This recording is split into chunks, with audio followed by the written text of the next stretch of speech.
썩은 음식을 먹고 학대를 받아서 건강이 안 좋아서 그동안 동물 보호 단체의 보호와 관심과 회복을 받는 과정 속에 있었습니다. 그런데 다른 유기견과 달리 이 토리는 혈통이 잡종이기 때문에 그리고 조금 외모적으로 봐도 예쁜 다른 강아지들에 비하면 그렇게 썩 예쁘지 않았던 것 같습니다. 그래서 쉽게 입양이 되지 못하고 지난 2년 동안 입양을 기다려왔던 유기견 중에 하나였습니다.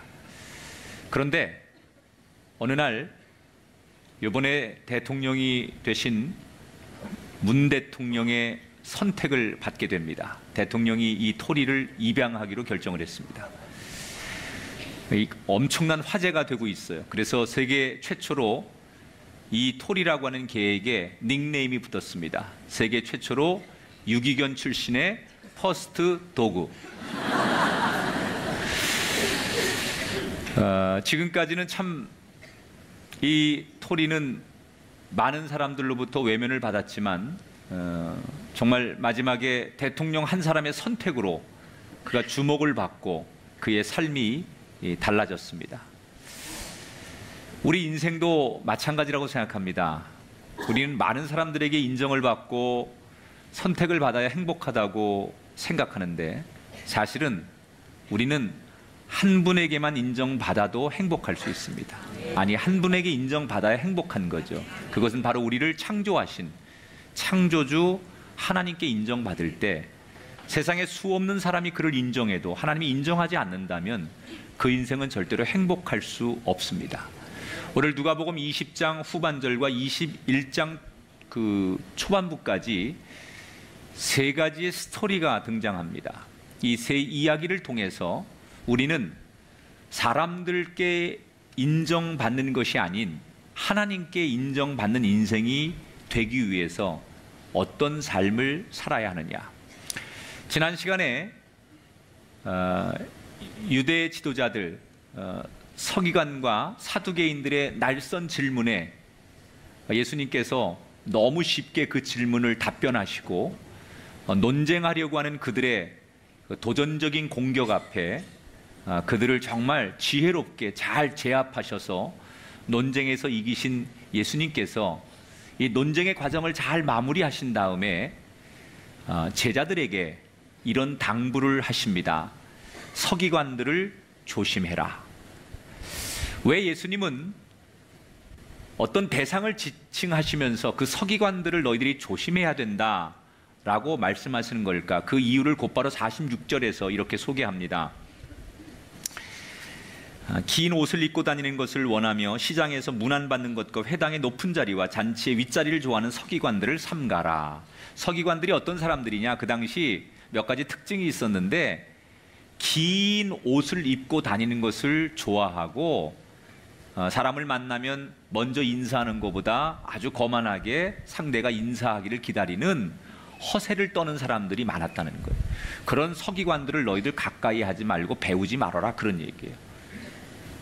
자, 옷이라고 하는 것은 어느 시대를 막론하고 그 사람의 신분, 또 지위, 그 사람이 하고 있는 일의 임무, 뭐 이런 것을 상징하는 게 옷이죠. 이 당시에도 보통 이렇게 긴 옷을 드레스처럼 입고 다닐 때는 그 옷은 주로 병사들이 전쟁에 나가 승리하고 개선할 때 환영을 받을 때 입는 옷이에요.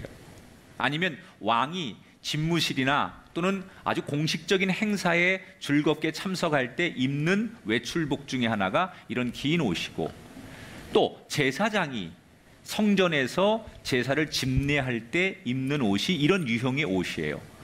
그런데 승리한 병사도 아닌 또 왕도 아닌 제사장도 아닌 서기관들이 아무 때나 이 옷을 입으면서 여기저기 다니면서 마치 자기들이 왕이라도 된 것처럼 승리한 병사나 제사장처럼 거룩한 척하면서 사람들에게 주목과 대접을 받으려고 허세를 떨고 다니더라는 거예요. 여러분, 우리가 어디선가 갑자기 조용한 골목에 외제차 한 대가 들어오면 사람들이 다 그 차를 쳐다보지요. 식당에 아주 명품 옷을 거치고 화려한 그 치장을 한 사람들이 들어오면 사람들이 힐끗 한번 그 사람을 주목하지요.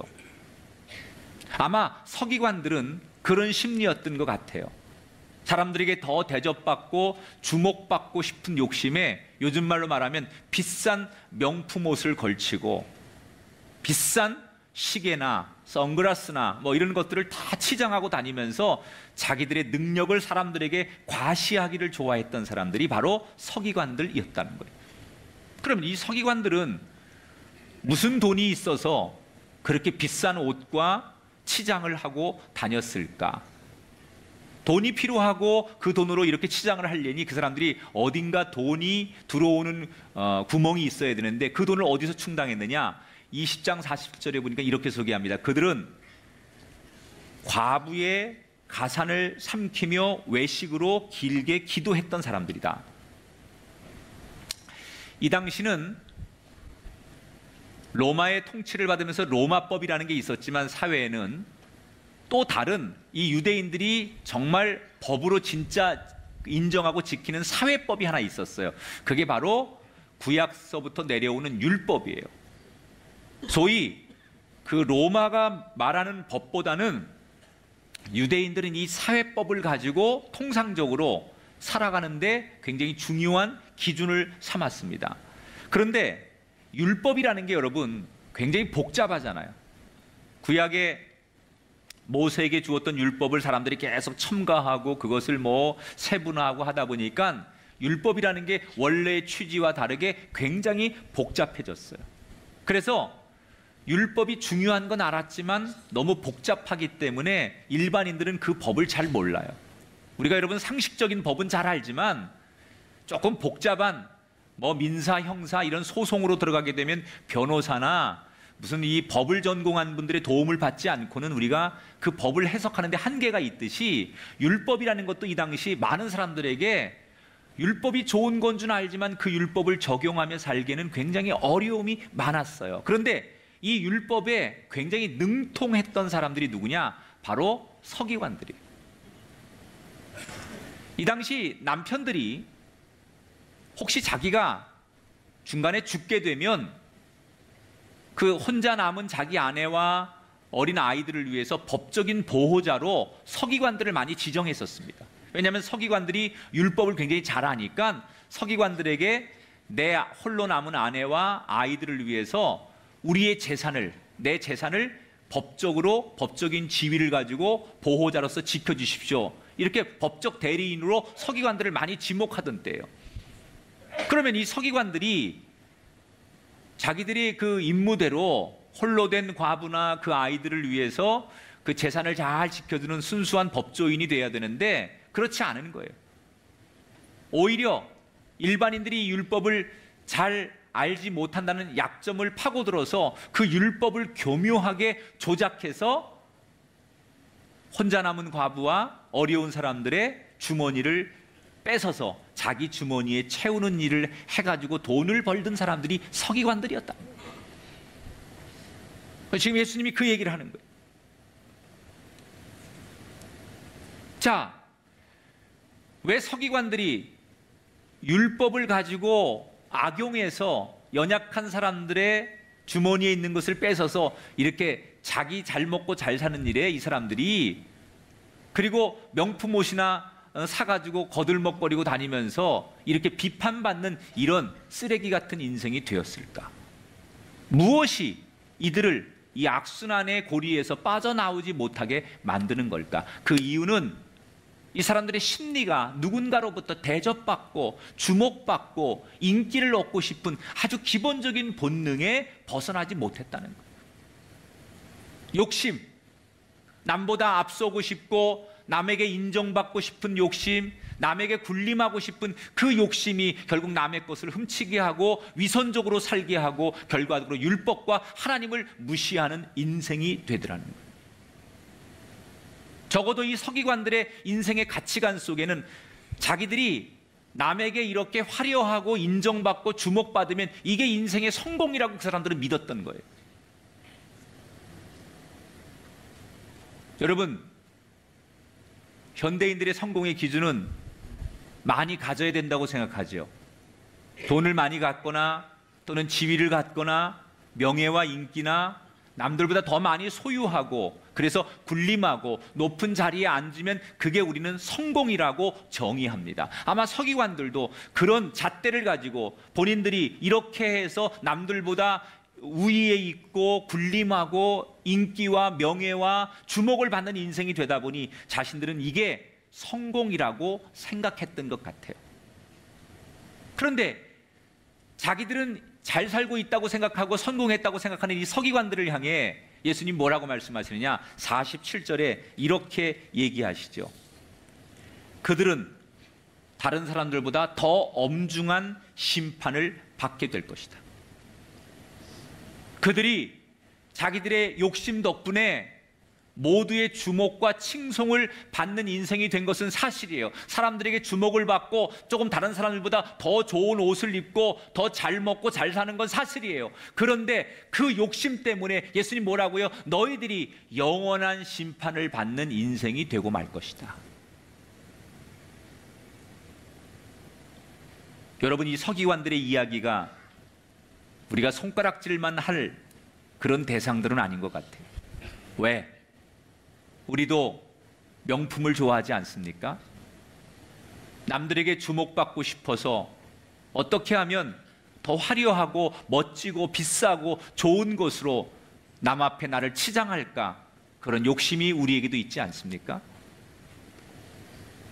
더 나를 멋지게 꾸며서 더 좋은 자리에서 누군가에게 대접받고 싶은 욕심이 오늘 우리들 안에도 숨겨져 있지 않습니까? 그러다 보니 우리들도 때로는 수단과 방법을 가리지 않고 돈을 모아서 남들은 망하든지 말든지 나를 꾸미고 남들에게 자랑하는 일에 오늘 우리의 인생도 그렇게 살아가고 있다는 거예요.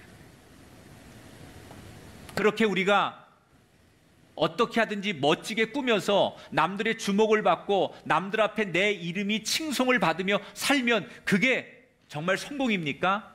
아니라는 거예요. 오늘 예수님이 말하는 것은 사람들 앞에 자랑할 것이 많은 인생을 만들기보다는 오히려 우리의 중심을 보시는 한 분, 하나님 앞에 인정받는 게 더 중요하다는 거예요. 아무리 수없이 치장하고 자랑거리가 많은 겉의 것을 가지고 있어도 우리의 내면 중심을 보신 하나님 한 분이 인정하지 않으면 그 인생은 절대로 성공하지 못한 인생이에요. 여러분, 서기관처럼 군림하고 인기와 욕심에 붙들려 살지 말고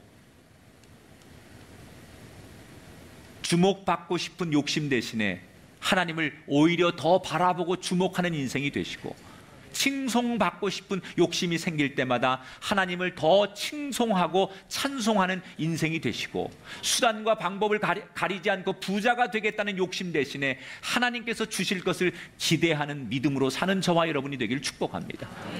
예수님이 바로 그런 인생을 사셨던 분이죠. 예수님께서 40일간 금식 기도를 하셨을 때 마귀가 예수님에게 이런 시험을 합니다. 성전 꼭대기에서 뛰어내려봐라. 그러면 사람들이 너를 하나님의 아들로 인정해 줄 것이다. 마귀는 사람들에게 인정받고 싶은 그런 인간의 욕망, 이것을 빌미로 예수님을 유혹하는 거예요. 사람들에게 인정받고 싶은 욕구로 예수님을 지금 시험하는 거예요. 그때 예수님께서 뭐라고 대답하십니까? 마태복음 4장 7절에 기록되었을 때 주 너희 하나님을 시험하지 말아라. 이게 무슨 말이에요? 나는 하나님 한 분을 속여가면서 시험하면서 많은 사람들에게 인정을 받느니 차라리 사람들에게 모두 버림을 받아도 하나님 한 분께 인정받는 인생이고 싶다는 얘기예요. 예수님은 그렇게 마귀의 유혹을 물리치셨어요. 여러분, 사람들의 박수, 사람들의 환호, 사람들의 인기, 사람들의 인정은 잠시는 나를 행복하게 해줍니다. 그러나 하나님이 주시는 영원한 행복은 아니에요. 다 해보셨잖아요. 좋은 친구 또는 사람들의 그 칭찬, 혀에 발린 소리들, 그 듣기 좋은 소리로 잠시는 나를 미소 짓게 하고 행복하고 잠시는 즐거울 수 있지만 그게 오래가지 않습니다. 이해관계 때문에, 금전적 문제 때문에, 서로 간에 자기의 이익 때문에 다투고 갈라서고 싸우는 게 인생사예요. 절대로 영원하지 않아요. 그런데 하나님께 인정받으면 그 하나님이 주시는 인정은 영원한 거예요. 주목받고 싶고 인정받고 싶은 유혹이 우리들에게도 올 거예요. 그때 우린 기억해야 합니다. 예수님처럼 욕심을 버리고 사람들 모두에게 칭송받고 하나님 앞에 버림받느니 하나님 한 분께 인정받는 것으로 만족하겠다는 예수님의 고백을 담고 우리도 하나님께 인정받는 그 한 사람이 될 수 있기를 주님의 이름으로 축복합니다. 자, 이렇게 예수님께서 성전에서 하나님 말씀을 다 전하신 뒤에 이제 제자들을 이끌고 성전 안 뜰에 예수님이 들어가십니다. 이제 성전 안 뜰에 들어가니까 성전 안에 들어가는 사람들이 많은 그 입구에 성전 봉헌함이 있는데 거기에다가 사람들이 헌금을 하고 성전으로 들어가는 거예요. 그런데 때마침 예수님과 제자들 일행이 딱 그 성전 뜰 안에 들어갔는데 한 부자가 큰 포대를 어깨에 짊어지고 들어오는 거예요. 그리고는 헌금 상자 앞으로 와서 포대를 뜯어가지고는 상자에다가 돈을 붓는 거예요.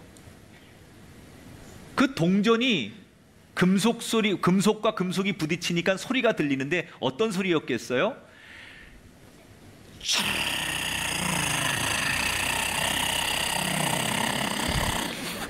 호흡이 안 돼서 다 못하는 거예요, 제가.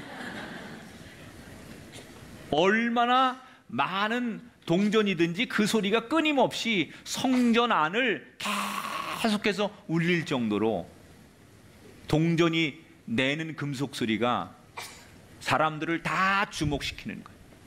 그래서 사람들이 그 소리에 놀라서 다 그 부자를 바라보고 주목하기 시작합니다. 마치 부자는 그런 사람들의 시선을 안다는 듯이 그 시선을 느끼면서 어깨에다 힘을 주고 내가 이런 사람이라고 과시하듯 당당하게 성전 안으로 걸어 들어가죠. 그리고 때마침 그 부자가 헌금을 막 내고 있는 그 바로 옆에 한 여인이 다른 헌금 상자 앞에 헌금을 드리려고 서 있는 거예요. 그런데 한눈에 보기에도 누가 봐도 그 당시에 딱 그 그녀의 초라한 행색과 분위기로 볼 때 그녀는 분명히 남편 없이 홀로 살아가는 힘겨운 과부라는 것이 그녀의 표정과 그녀의 외모 속에 고스란히 드러나는 여자였어요. 그녀는 헌금을 드리는데 달랑 2개의 렙돈을 드렸어요. 이 렙돈이라고 하는 합해 단위는 그 당시 이스라엘의 가장 적은 동전의 단위예요. 한 데나리온의 100분의 1에 해당하는, 오늘날로 따지면 정확하진 않지만 대략 제가 뭐 이렇게 여러분 쉽게 그냥 이해하라고 설명하면 500원 동전. 그러면 2개의 동전을 헌금하면 어떠는 거예요? 여러분, 2렙돈 동전을 2개를 넣었을 때 그 소리는 조금 전에 부자가 그 포대에서 뜯어가지고 냈던 그 소리하고는 질이 다른 소리 아니겠습니까? 이 소리하고 띵그덩 이 소리하고는 완전히 질이 달랐겠지. 그 작고 볼품없는 찡그렁하는 찌그러지는 소리와 함께 떨어지는 동전 소리가 2번 났을 뿐이에요. 이러한 과부를 보면서 사람들은, 심지어 제자들도, 아니 하나님 앞에 무슨 예물을 동전 2개를 드려? 이러고 사람들이 시큰둥한 표정으로 그녀를 바라봅니다. 그녀 역시도 사람들이 자기를 바라보는 시선이 느껴졌든지 동전 2개를 내려놓고 너무나 부끄러워 고개를 숙이고 얼른 성전 안으로 들어가게 되죠. 이 모습을 제자들과 함께 지켜보신 예수님께서 제자들에게 질문하시는 거예요. 오늘 많은 사람들이 헌금 드리는 걸 봤는데 오늘 누가 제일 많이 헌금을 드렸느냐? 이렇게 물어요. 그러니까 제자들이 당연히 조금 전에 그 압도적인 소리를 냈던 이 부자, 이 부자가 오늘 제일 많은 헌금을 드렸지요. 이렇게 대답을 했습니다. 그랬더니 예수님께서 단호하게 그 이야기를 듣자마자 아니라고 말씀하세요. 그리고 아주 놀라운 선언을 하시는 거예요. 자, 21장 3절 말씀 같이 읽어볼게요. 시작. 내가 참으로 너희에게 말하노니 이 가난한 과부가 다른 모든 사람보다 많이 넣었도다. 제자들은 이해할 수가 없었습니다. 똑같은 걸 목격하신 예수님께서 전혀 말도 안 되는 소리를 하는 거예요. 포대를 뒤집어서 차로 예물을 드린 부자가 있었는데 예수님은 고작 2렙돈을 드린 이 과부가 누구보다 제일 많은 헌금을 했다고 두둔하시니 무슨 기준으로 예수님께서 이렇게 말씀하시는 걸까? 예수님의 이 여인을 향한 인정은 바로 이 근거에서 하는 얘기죠. 4절을 읽어볼게요. 저들은 그 풍족한 중에서 헌금을 넣었거니와 이 과부는 그 가난한 중에서 자기가 가지고 있는 생활비 전부를 넣었느니라. 이게 무슨 뜻입니까? 부자는 자기의 재산 중에서 남는 것을 드렸다는 거예요. 먹을 거 다 먹고 쓸 거 다 쓴 뒤에 뒤늦게서야 하나님 생각이 나는 거예요. 그래서 그냥 남는 것을 드렸는데도 많은 거예요. 그러니까 부자에게는 하나님이 어떤 존재냐? 내가 필요할 때 찾으면 되는 분이에요. 그 예수님이 이렇게 해석을 하는 거예요. 그런데 과부는 달랐어요. 이 당시의 과부들은 다들 너무너무 힘겹게 살아가던 여자들이에요. 아마도 오늘 성경에 등장하는 이 과부도 그랬을 겁니다. 2렙돈은 그녀에게 어떤 돈이냐? 목숨과도 같았을 그런 돈입니다. 그런 점에서 그녀가 드린 이 2렙돈은 자기가 드릴 수 있는 뭐예요? 최선의 것, 전부를 다 목숨 바쳐 드린 것처럼 드린 거예요. 그럼 어떻게 그녀는 이게 전부인데 목숨을 바치듯 이 예물을 드릴 수 있었느냐? 그녀의 고백은 이런 거죠. 내가 비록 가난하고 내가 비록 아주 초라하게 살지만 내 현실은 어렵지만 하나님께서 그럼에도 불구하고 하루하루 내 생명과 내 삶을 지켜주셔서 여기까지 살아온 것을 믿기 때문에 내가 오늘 최선을 다해서 드리면 또 하나님께서 채워주시는 것을 믿기 때문에 나는 목숨을 들여서 하나님 앞에 감사함으로 이 예물을 드릴 수 있다는 거예요.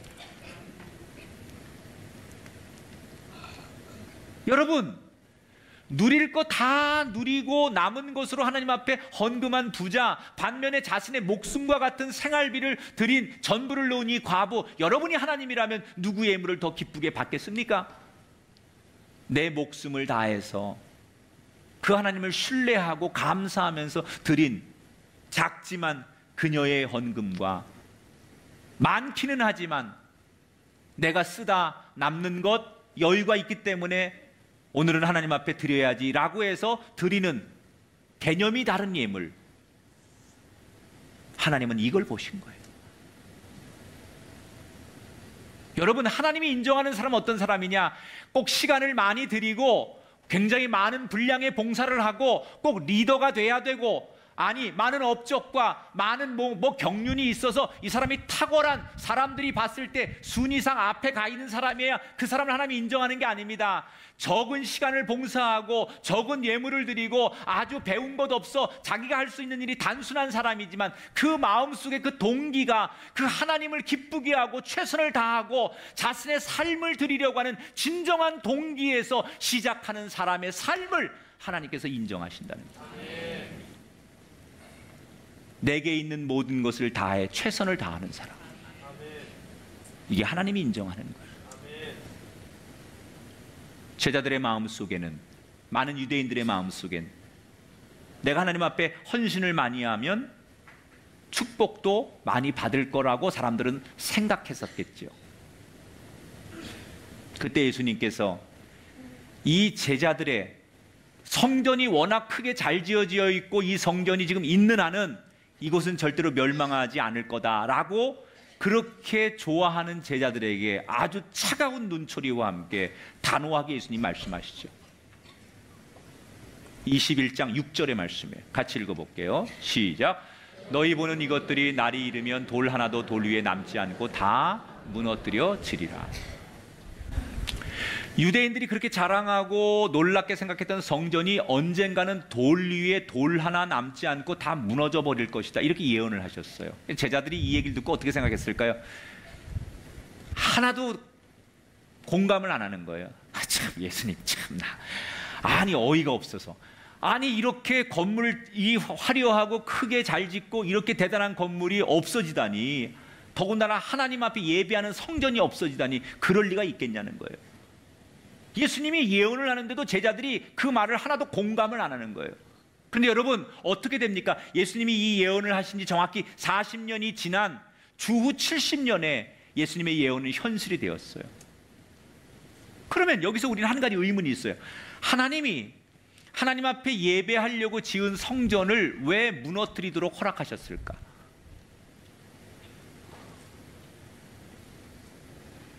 왜 하나님이 하나님의 전을 지켜주지 않고 그 전이 무너지는 것을 왜 하나님은 허락하셨을까? 예수님은 왜 이미 40년 전에 이 성전이 무너질 것을 예언하시는 걸까? 그것은 이미 예수님이 경험한 이 성전의 겉모습은 화려하지만 내면이 텅텅 비어 있는 것을 말씀하시는 거예요. 여러분, 성전에서 제일 중요한 건 뭘까요? 예배하는 거예요. 성전에서 우리가 많은 걸 합니다. 뭐 노래도 하고, 또 우리가 무슨 뭐 안내도 하고, 교육도 하고, 훈련도 하고, 모임도 갖고, 선교회도 하고 다 해요. 근데 그 모든 것은 예배를 위해 필요한 거예요. 성전의 제일 중요한 기능은 예배예요. 근데 어떤 사람들은 예배라고 하는 본질은 잃어버리고 노래하는 데 목숨을 거는 거야. 뭘 입느냐, 이거에 목숨을 거는 거예요.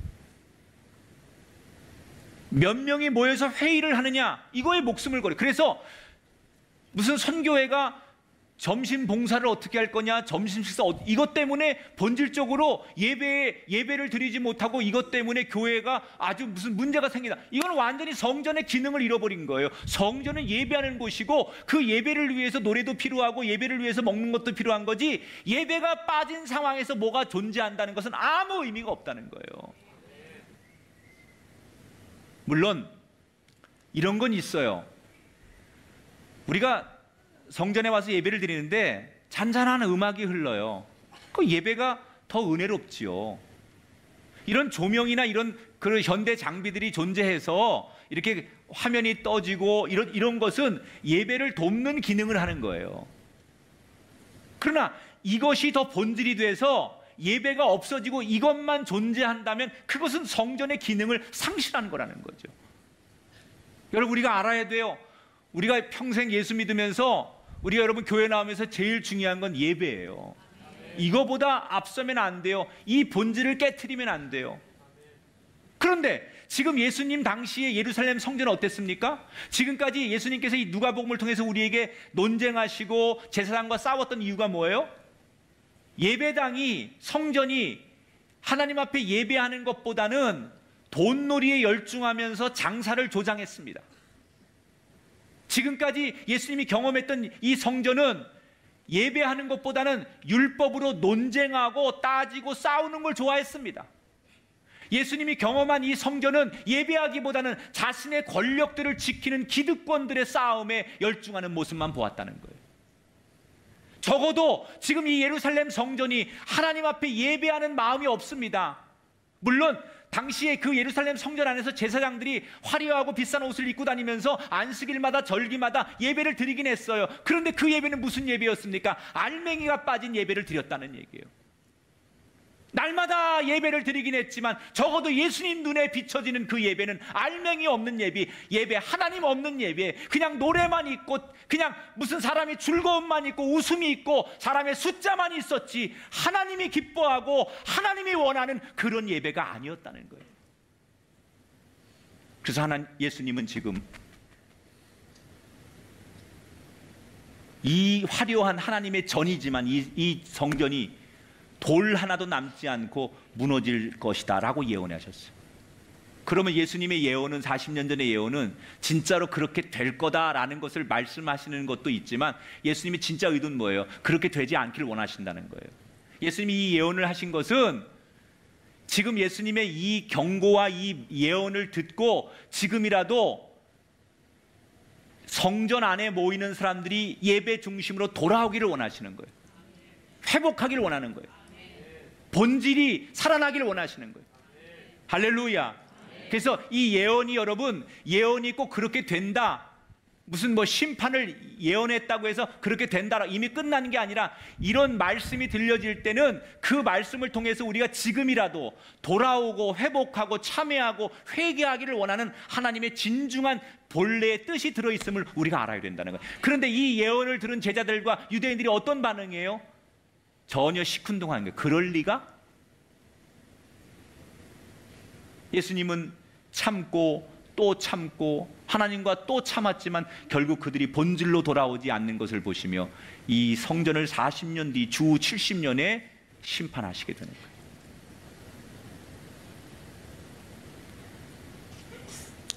(2000년) 전에 예루살렘에 성전을 세우신 하나님은 지금은 우리를 부르셔서 우리 한 사람 한 사람 안에 성전을 세우시고 우리의 심령의 예배가 하나님께 향해지기를 지금은 원하고 계세요.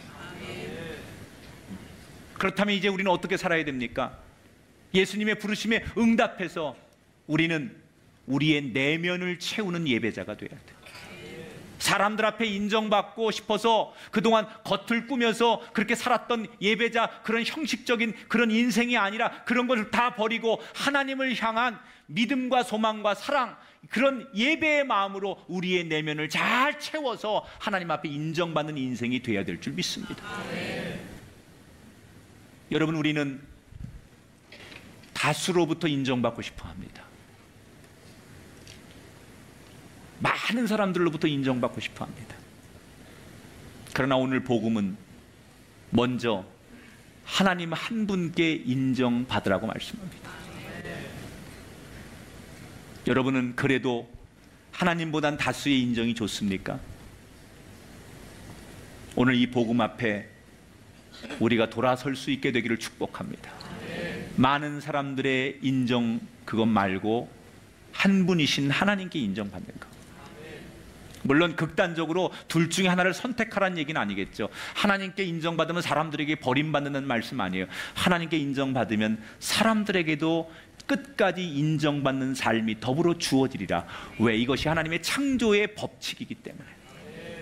그러기 위해서 오늘 우리는 결심해야 합니다. 욕심과 과욕을 버려야 합니다. 내가 아무리 빈궁하고 가난하고 힘들어도 내 삶을 여기까지 인도하신 하나님께서 여전히 내게 맞는 또 다른 은혜로 내 삶을 채워주실 것을 믿고 내 자리에서 최선을 다하는 그런 헌신의 삶이 있을 때, 겉이 아닌 우리의 내면의 예배자가 되려고 우리가 선택할 때 분명히 하나님이 인정하시는 인생, 그리고 더불어 많은 사람들이 그 하나님의 인정과 함께 우리의 삶을 축복하는 복된 인생이 될 줄 믿고 이 말씀 앞에 또 다른 인생이 우리 앞에 펼쳐지는 하나님의 은총의 말씀으로 받아들이게 되길 주의 이름으로 축복합니다.